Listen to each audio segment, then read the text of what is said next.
Good morning, good evening, good afternoon, ladies and gentlemen. My name is Mr. Irrelevant. Welcome back to Mr. Irrelevant Plays. Now, today is going to be more of a, I guess you could say I'm kind of showing off, but, like, I'm not at the same time. I just want to, like, go through all the ships that I have, um, broken 2 mil with. Some of them were actually kind of easy, some of them not so much. Some of them I actually had to really put in a lot of effort to do. And I'll explain, everything on the build. Now, keep in mind, since then, I have gotten better traits. Like, for example, this ship I have broken mill quite a few times. Station-wise is the same. Duty officer-wise is the same, minus the fact that one keeps being taken off, and I don't know why. Duty officer actually is slightly different because I didn't have this guy back when I did it. But duty officers are pretty much going to be the same for the most part, minus that one guy. And traits for the most part going to be the same. The only difference is I got universal designs, and now I'm starting to play with time to kill because with ships with a lot of science abilities, I'm running this because it's a 30% bonus all damage, which is really nice. So this ship I've broken 2 mil quite a couple of times. Like I said before, I was using the Protostar Phasers when I did it. If I can find the parses. Like I said, I really need to get better at just recording every single time I do a hive. My hive runs, because, like, it's hard for me to be like, hey, look, I did this, and just, like, not. Because at this point, y'all could just be like, oh, you're just talking out of your butt. Yeah, true. I could be. Like right here, I want to say that's my bowel build, but I'm not sure. Yeah, I wanted to go through all the, because I parse a lot. My legendary gear I did 1.6. Where is? And believe it or not, the only reason why I was even able to hit the parses that I have hit, it's not because of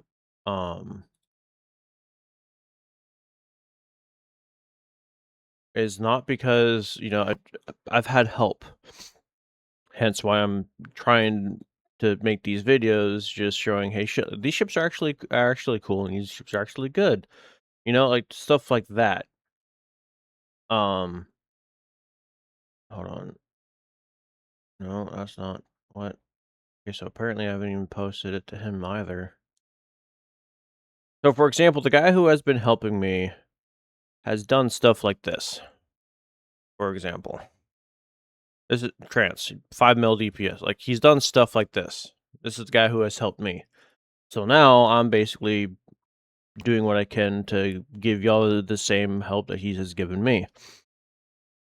My solo infected run is 1.6.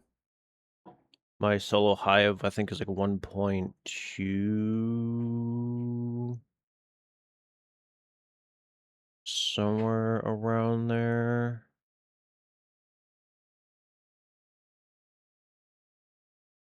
Anywho, I cannot find these parses. I am so sorry. I want to be able to show you, but like, there's so many. Because I would post them in like a DPS channel log in this one Discord that I'm in, and like that, I'm not the only one who posts there, so it's hard for me to really show you. So yeah, from now on, every single time I do a Hive Elite run, I'm gonna be like recording it, and if it's a really good run, upload it here for y'all to see. But this ship, I broke 2 mil a couple of times. And like I said, the only real difference is I'm now running universal designs, and I'm testing out time to kill. Before, I would have been running the best diplomat, which the best diplomat is this trait right here, which is bonus damage during beam fire at will, which scales off of your shield engine aux power. So it's anywhere between 10% to 30%. This trait is actually really strong, especially when you combined it with particle fluctuation analysis, which boosts your power levels, and also when you're using protostar phasers, because protostar phasers also boost your power levels. So this thing boosts your beam fire at will and beam overload a lot just because of that, and it's really, really solid. So here are the traits that I basically have been running with every single one of my builds. Broadside beam support, history will remember for a little bit of extra survivability, and it gives a Cat 1 damage buff. Hellbore Light, Culture, Conquest, and Particle Fluctuation Analysis. These two traits have always just been kind of universal and just been, I've just been switching them out with whatever feels right. Now, one ship that I did break 2 mil with that I'm very proud of, it was just a 2-man run when I did it, is the Obina, a Lockbox Excelsior variant that has like a sovereign style to it. And I did kit bash it with the Excelsior 2 because I just think this looks really, really good. And as you can see, the last time I flew it, this is what I was the Protostar phasers with the the 32nd Century refit Omni Beam. This was the exact build I was running when I broke 2 mil with it. This is the exact traits that I was running when I broke 2 mil with it. The duty officers are exactly the same, minus this guy being taken off. Actually, no, that guy's not. Wait, no, I did have him when I did it. I'm sorry. So the duty officers right here are exactly the same. Traits, exactly the same. Setup, exactly the same. And now, so let me go ahead and break it down. The five protos, well, actually technically 6 because of the weapon set. So 6 Protostar phaser beams.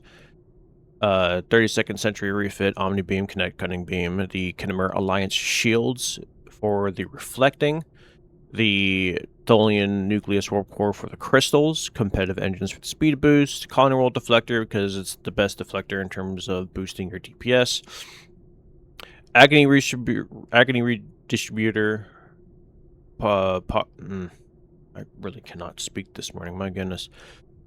Particle Conversion Matrix, Fleet Power Network. The console comes off of the Obina, the Antimatter Interweave, the Bioelectrical Wave Capacitor, Custom Power Matrix in the Engineer seat to be more specific. The Lithium Transporter. This console comes off of the Terran Intrepid class, aka the Trailblazer. It passively increases your critical severity, which scales off your EPG. So right now I'm just getting a 10.9% buff with it, which is actually pretty good. And also it's really strong, keeping you alive. The Broadside Combat Module, the Subspace Fracture Tunneling Field, the Micro Quantum Phalanx console, the You Are Dismissed console, Dominion Defense screen, which I honestly don't know why I was running that, but I was, and then DPRM. So this exact build, with this exact setup, these duty officers, these traits, and these stations is why this is how I broke 2 mil with it, and it was just a 2-man run. So with the duty officers, the bridge officers, I was running 2 Watchers, 1 SRO, and 2 Geminar Vanguards with Beamfire at Will 1, Cannon Rapid Fire 1, and Omega 1. Why is it set to Omega? I know I was not running Omega, I was running Beta 2. So that was different. Oh, why is that even there? I love it when the game changes things on me. Running 1, 2, 3, 4, 5, 6, 7, 8 Oncon procs, 2 of which do share cooldowns, which is going to be Emit Unstable Warp Bubble and Eject Warp Plasma 2. So on my spam bar down here, as you can see, all my Oncon procs, for the most part, are going to be right here. Now, I haven't updated this in a minute, but generally all of them would be at the back here. But I do have Emit Unstable Warp Bubble before Eject Warp Plasma, because the max cooldown on this thing is a lot higher than this, so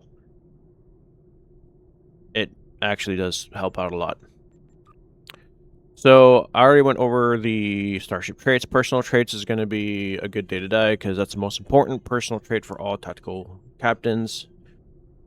A whole lot of X's for extra survivability, fragment of AI tech, all aspects is accounted for, intelligence agent attaché, Adaptive Offense, the Boimler Effect, Unconventional Systems, Terran Goodbye, or sorry, not Terran Goodbye, Terran Targeting Systems, Fireball Escape, and Duelist Fervor. Now for the Starship traits, it is Particle Fluctuation Analysis, Terran Goodbye, Cultured Conquest, Broadside Beam Support, Hellbore Light, Redirecting Arrays, and then Calm Before the Storm. Now, I was very, very excited when I did break 2 mil with this. It was a grind, but I was able to do it, and I did it. So again, the reason why I use certain abilities is because of certain traits that I'm running. For example, with a ship like this, I'm going to be always running Beams Fire at Will 1, and then with combining it with this duty officer right here, chance to using Cannon Scatter Volley 1 or 2, Rapid Fire 1 or 2, Fire at Will 1 or 2, Overload 1 and 2 will trigger the second or third version, so whenever I activate Beam Fire at Will 1, on occasion it will just turn to Beam Fire at Will 2. It's only a 25% chance, but hey, numbers don't lie. It works extremely well, so you can literally, if this ship can do it, most ships can do it. Now, go ahead and switch to the next ship that I've broken 2 mil with. Believe it or not, it hasn't actually been very many. The Credence, which really isn't much of a surprise because almost anyone can break 2 mil with the Credence. And then I'll go over ships with builds that has the potential to breaking 2 mil. I just haven't done it yet. With some of the new stuff that I've acquired, I'm pretty sure I could do it now. Now with this ship, broken 2 mil with the phaser setup, with this exact phaser setup, broken 2 mil with the rainbow setup, with these exact, well, not that trait. I have been playing with a few traits lately just to see with this ship. Duty officers are going to be pretty much the same, except for some reason it took you off. I don't know why it does that. So the console layout is almost identical. Granted, with this being a Merc Worker, I do have one extra slot with it being pets, Type 7s, but I do have other pets that I want to use besides the Type 7s. For example, the pets that come off of the NV Zen Store ship. At least I think it's, is it NV or NP? I want to say it's NV. Yeah, the NV. The pets on these things are amazing. The Enterprise shuttles. But yeah, so as you can see, the console layout is pretty much exactly the same. The only difference is I added adaptive emergency systems because Miracle Worker, extra console slot. This ship has broken 2 mil, and it does it with ease. I can basically throw whatever weapons I want on here, and the chances of me breaking 2 mil is insanely high. Now, I have not flown this ship since I've gotten a lot of new traits. Remembering some traits that I've had in the past that I went after reading, I was like, oh, this is actually really dang good. But the concept of this build has not changed. The only thing that's different is I just threw this on.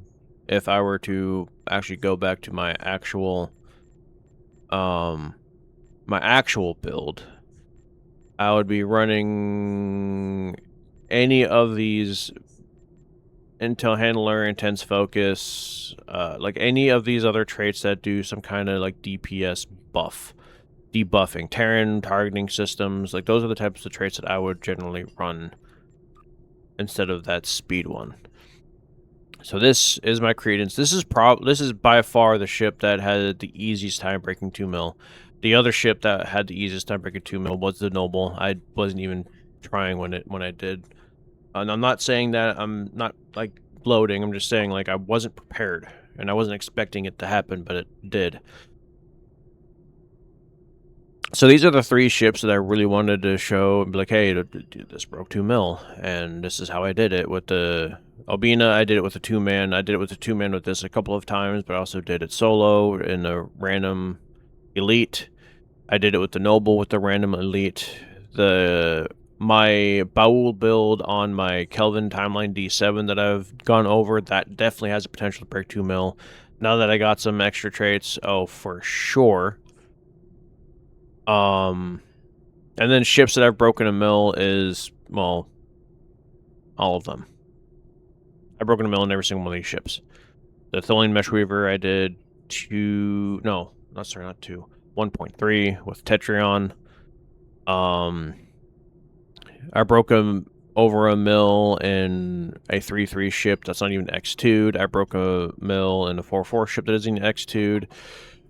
So, like, once you get to a certain point, the numbers don't necessarily matter as much, honestly. If I break a mill, cool. I am satisfied. Because that's basically now where my bar is a mill. Because of all the stuff that I own. If I don't break a mill, then literally something's wrong. Heck, even my tank build that I put on my Constitution 3 Miracle Worker breaks a mill. So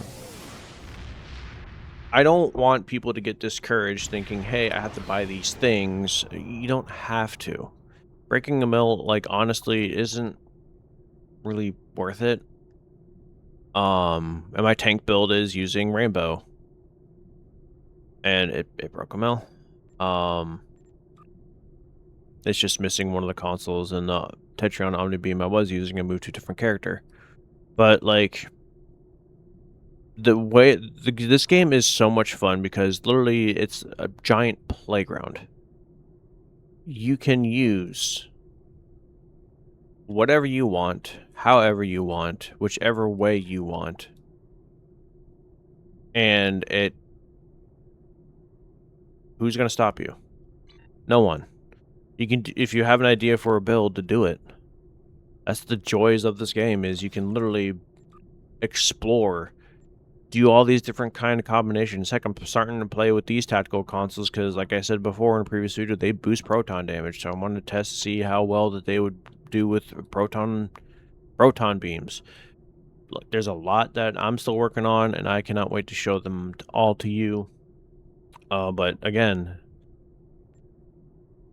do what you want. I mean, like a buddy of mine who has not been playing the game, Lewis, y'all seen him in some of my videos. He out DPSs me all the time, and he's an engineer.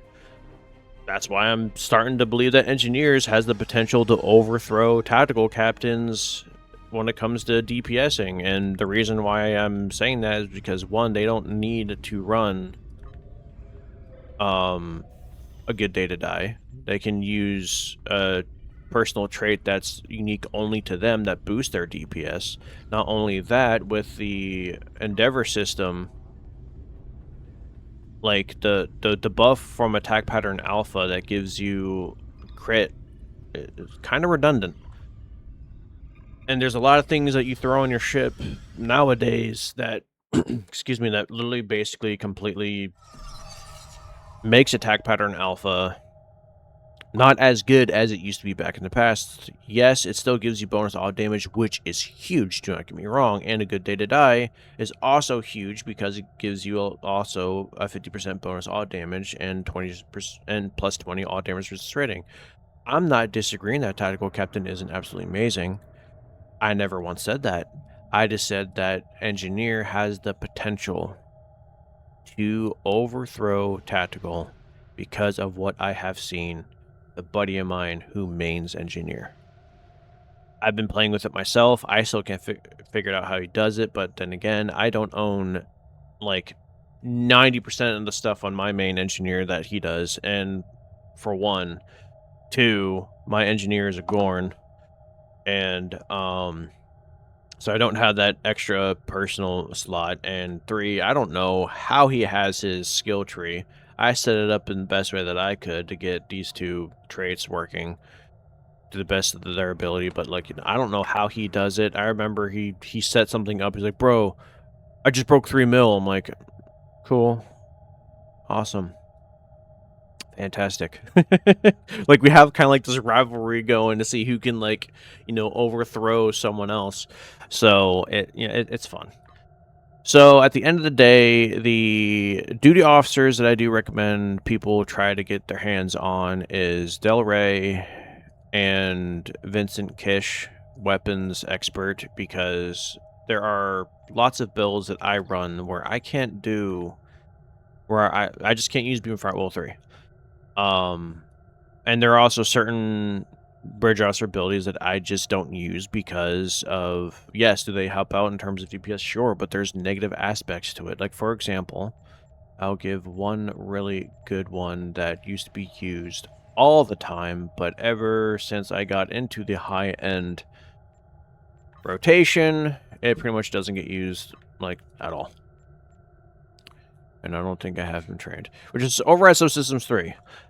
I haven't run into a guy who's doing like 2, 3, 4, 5 mil DPS that's using this. The guy that I mentioned earlier, Trance, he does not use this. Now, yes, it gives you a lot of max power and current power levels, which is absolutely amazing, but when it ends, one random subsystem goes offline completely. That can kill your run.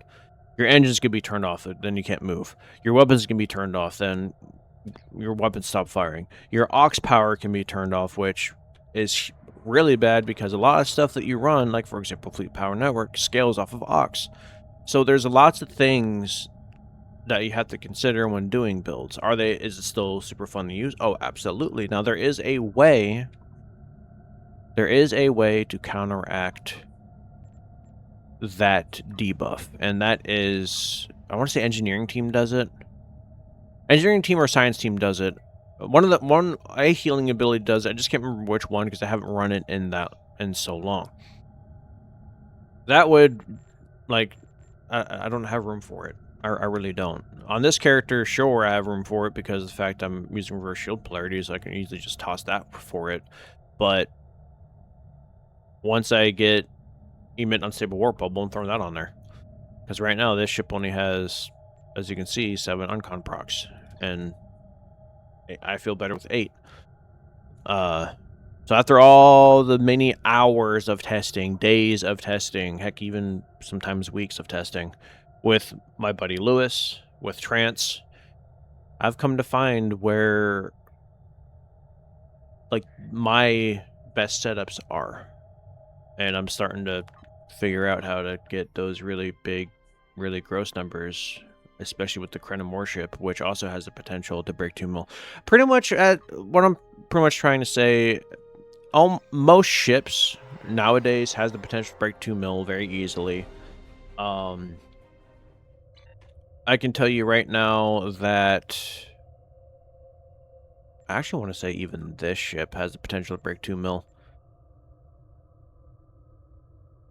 Yeah, no, this ship definitely has the potential to break 2 mil. You can change this out for something else. Get another uncon proc. But yeah, hold on. Let me just go ahead and... Of course, it's wanting me to do this. Save. Thank you. So I'm going to list off all the ships that I own that I believe has the potential to break 2 mil. In the right hands for sure. Not my hands, because I suck at this game. Tholian Tarantula for sure. Borg Simulator for sure. Its biggest weakness, like I said before, is its size. I almost broke 2 mil with this thing with just Tetrion. If I can do that with this thing, then yeah, I do like 1.8 with this bad boy. So yeah, no, this definitely has the potential to break 2 mil. World Razor, of course. I've seen it been done many times. Zekethi Dreadnought, absolutely. The Elachi,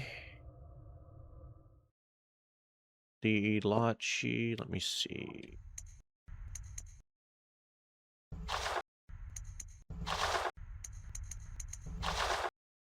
Apparently I forgot to spell Elachi even though I'm looking right at it. Bruh. Alright, the Elachi Intel.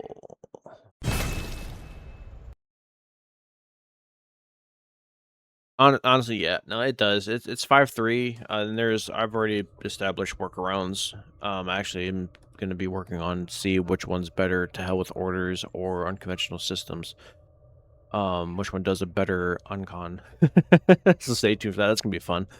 The Shrike, absolutely, hands down. The Ethereum Salvation, I've seen been done more times than I can count. Every single, whenever I would be doing my Hive Elite runs and I would see a guy in this thing, I'm like, oh great, here we go. This thing's a beast. Can't wait to play with it. Pretty much all the Herald ships for sure definitely has the potential to break 3 mil. 3 mil? Actually, yeah, no, yeah, definitely 3 mil. I mean, heck, someone took the What is it? What is it? Someone took the Terran Adamant, went into a hive, not a hive, I think it was infected, elite solo run, did over 3 mil with that thing. So I definitely do believe that this can do it. Same thing with the NX refit, for sure. I'm not too experienced with science ships, so I'm going to just stick with my lane. So do not worry. Kelvin, timeline, Bird of Prey, absolutely. The Kelvin timeline D7, absolutely. I'm actually on the precipice. Okay. I'm on the precipice of breaking 2 mil with this thing, with my Baul anti-proton build. Which that build's so much fun. I'm so glad I did that one. Intel, the Scimitar for sure. Scimitar has been one of the best ships in the game ever since its first debut as Tier 5. Krenim Imperium Warship, absolutely. The Nakul Battlecruiser, absolutely. I already said every single Herald ship has the potential. Even the Jays have the ability to break 2 mil up. I mean, y'all saw my video with my meme build that did 1.4 with this thing. If I actually went serious with that thing, oh, for sure. But so pretty much what I'm saying is every single one of these ships with the right setup that I run on a regular basis has the potential to break 2 mil as if you get a good run. Now remember, every run that you do will be different. The reason why is because, again, weapon procs, cooldown timing, activation timing, positioning timing. Every run will be different. Trance and I have had this conversation 100 times. She's like, man, I almost got to this point, but I was, wasn't in the right position, or these cooldowns wasn't in the right time. When he had a perfect run, it was insane on how high he got. At one point this season, I don't know if he still is or if it's a new season already, but at one point this season, he was #1 for Hive Elite Solo. So, when I mean you can do a lot with practically any one of these ships, you can do a lot with literally any one of these ships. For the ships that I own, I mean, I love them all. Like this one, I've talked about these 3 ships when the anniversary bundle came out. Went into detail of them. Now, if I were to fly them now with what I have achieved now, oh, they would do so much better. Like, I love the NV. This was the first ship that I completed my first solo hive run on, and it was like 1.2, 1.3 mil, and it was this ship.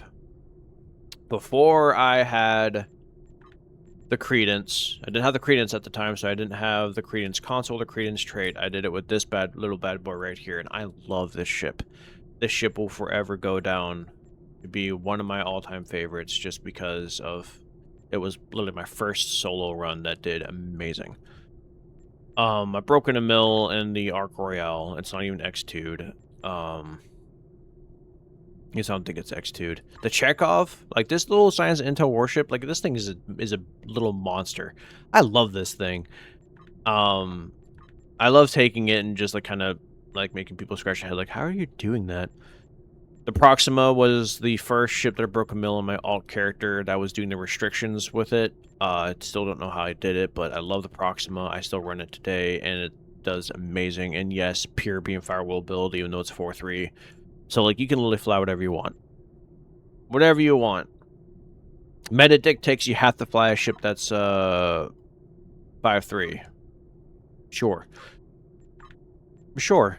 You don't need to. For the Veladris Command Strike Wing Escort, in my personal opinion, has the potential to literally rival. I can never remember the name of that ship because I do not own it. No, it's not that bundle. It's just the Mirror Strike Wing, only because they're almost identical in terms of the ship layout, minus the bridge officers themselves. The difference between the bridge officers is one is command and one is intel, temporal. The other one is command. What was it? Command what? Command Intel. I do fully believe that this ship does have the potential, and the reason why it has the potential to be able to rival it is because of the fact that the ship has the command ship mechanics, meaning when you get a certain point, you can do bonus all damage to your team, a heal for your team, cooldown reduction for it. Like, this ship has the potential to be insane. I still need to work on it. But like I said, any one of these ships with the right seating, with the right setup, can do so. Even a lot of these older ships can do insane things. Like I said, my knowledge here is to help y'all realize that it's not as complicated as it seems. It's not as hard to get far as it seems. I'm going to be doing a video soon utilizing the new event ship, saying what if I just started the game today and this was the only ship that I had. That's going to be a fun video. I'm honestly excited for it because I already know what traits I'm going to be aiming for. I already know what gear I'm going to be aiming for. Like, I know where I am going exactly. And there's lots of routes that I can go. I can go with Tetrion, I can go with Polaron, I can go with Disruptor, I can go with Phaser, even Anti-Proton. Plasma would be the hardest because the only weapon set that exists in the game that's Plasma, that has an Omni Beam, is the ultimate weapon set, and it's Lobby. Can't go Rainbow with that that build either because that requires that I get the winter event items to get the trait. I would definitely go that route, but one, the winter event isn't currently active, so I can't use that trait. So stay tuned for that. It's gonna be super fun. I'm looking forward to doing it. I still haven't decided which energy type to go for. I'm kind of leaning more towards Polaron just because that Krenim weapon set is so good.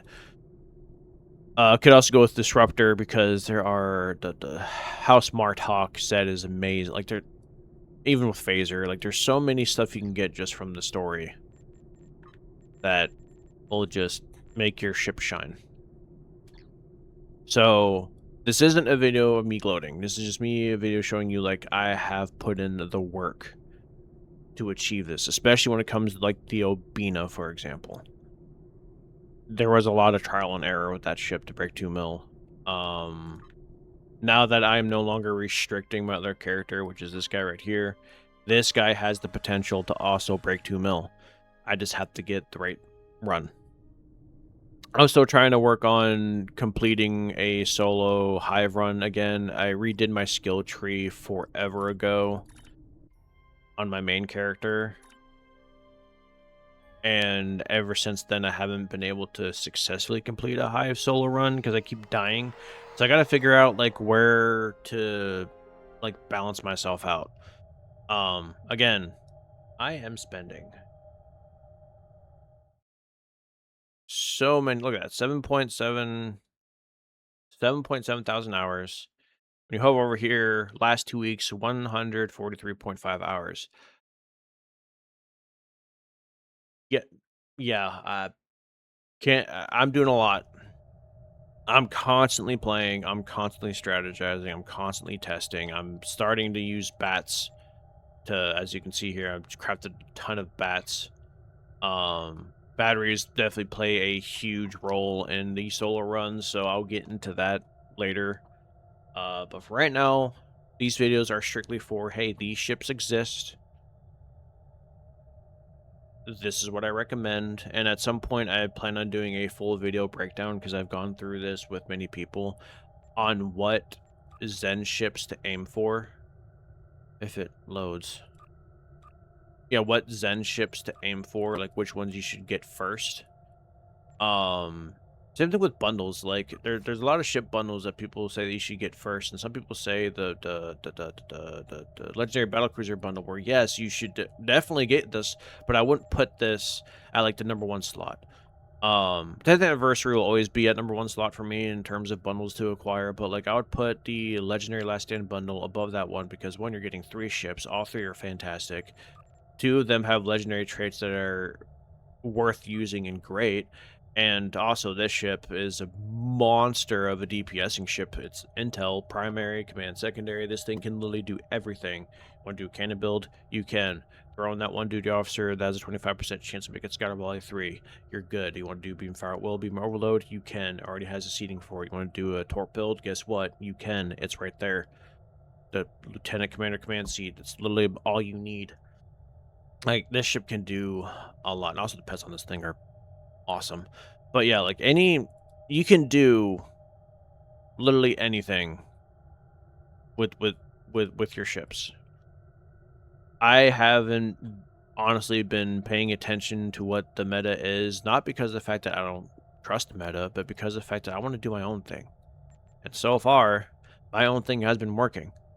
So I read what something does, and I'm like, oh, that actually is really good. That could work well with this trait, or this console, or this set, or this setup, or these duty officers, or these bridge officer abilities. Like, I'm connecting things. I'm not just putting this one thing on because, oh, it good, go big boom.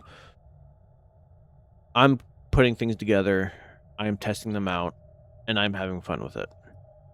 So far, the builds that I'm most proud of is my tank build with the Constitution 3. It did over a mil DPS, and my Obina. Honestly, my Obina, like, right now is my crowning achievement because it broke 2 mil on a 2-man run.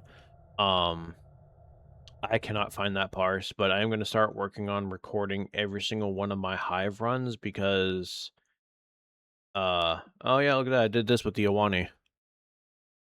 Right here. I did this with the Iwani. 1.2 mil.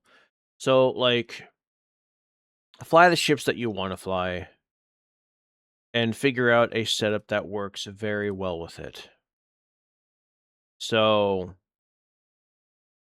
it's, oh yeah, here we go. Noble. 2.1 mil. Found it. Right here. And then here's another run that I did with Tetrion. There's Trance. I was running with Trance. But yeah, the Noble.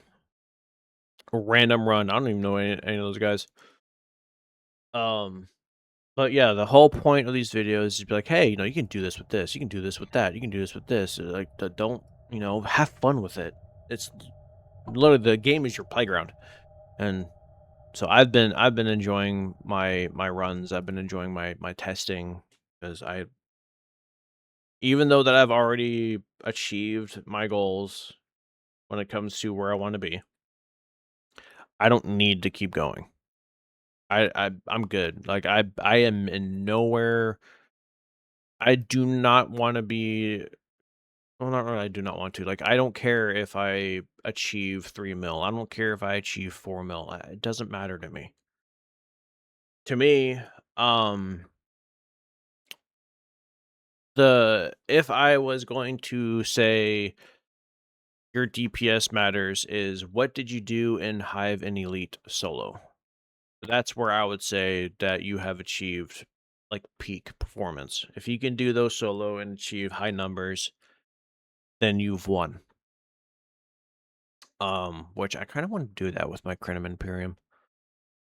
But pretty much from my understanding, from what I have seen and what I have been told, the 2 best ships in the game is going to be the Credence for beam fire at will, and it's going to be the Mirror Strike Wing for cannon scatter volley. And there's a lot of things and reasons as to why, and it's not just because, oh, the ship themselves are the best. Like, sure, the ships themselves are fantastic. There are other ships that can rival them, for sure. I'm not saying, you know, you have to fly these ships. You don't have to. From my experience and from what I've seen, from not only my testing with the Credence, like I said, don't own the Mirror Strike Wing to really show much. Hangar Bay with the Type 7s, 5 weapons in the front, a good bridge officer seating for uncon procs, and the right traits. And of course, the right consoles that you're running, the positioning, the style of build. Like I've seen people fly this thing with Rainbow and do over 2 mil. And then I've seen people run around with Phaser, do over 2 mil. I've seen people run around with Disruptors, do over 2 mil. Like every single time I see this ship, the build's different. It's not always the same. You don't need to do Rainbow to do over 2 mil. I don't need to do Rainbow to do over 2 mil. I've done it with Phasers, I've done it with Disruptors, I'm about to do it with Anti-Proton, with Baul of all things, when those things got nerfed years ago into the ground. So yeah, like you don't... The whole game is your playground. Enjoy it. Like, have fun with it. Like, you can do whatever it is that you want to do in this game. And no one can stop you. So just have fun with it. Fly the ships that you want to fly, like I'm doing. Like, I'm no joke. I'm flying whatever the heck that I want. I don't care. Because like I'm having fun with it. So like I'm having fun with the Credence still. I haven't updated it in a very long time, and I'm honestly scared to. I'm honestly very scared to update this ship. But like if I were to change things, I'd change redirecting arrays and the best diplomat to universal designs, and time to kill for the 30... wait, no, not time to kill. I would just keep redirecting arrays then, because time to kill requires science abilities. I'm only running 2, so I would just change the best diplomat with universal designs. I'm kind of scared too, because I know how strong this ship is. Now, of course, new things get added, things get nerfed, things get buffed, and then the builds change. So yeah, fly whatever it is that you want. Fly the ship that you like to fly. Like my ambassador video, for example. I'm not trying to achieve 2, 3, 4 mil DPS. I'm just doing my own thing. Both of these characters can do over 1 mil. Even though that I died in the video that I did with my ambassador class, like I'm not trying to like mid-max things. I'm just having fun. That's the whole point of this channel. Having fun and enjoying myself. That's about it. And I want to get y'all like with the same knowledge is the whole point. Anyway, this is the end of this video. God bless, and I will see you all in the next video.